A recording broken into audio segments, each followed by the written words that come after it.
మా శ్రీవారి చేతి చేపల పులుసు అబ్బా ఏదో మహత్యం ఉంది మా వారి చేతిలో.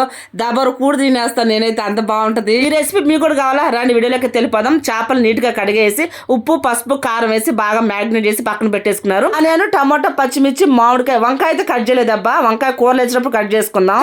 ధనియాలు చెక్క లవంగా మెంతులు జీలకర్ర ఫ్రై చేసి పక్కన పెట్టేసుకున్నారు.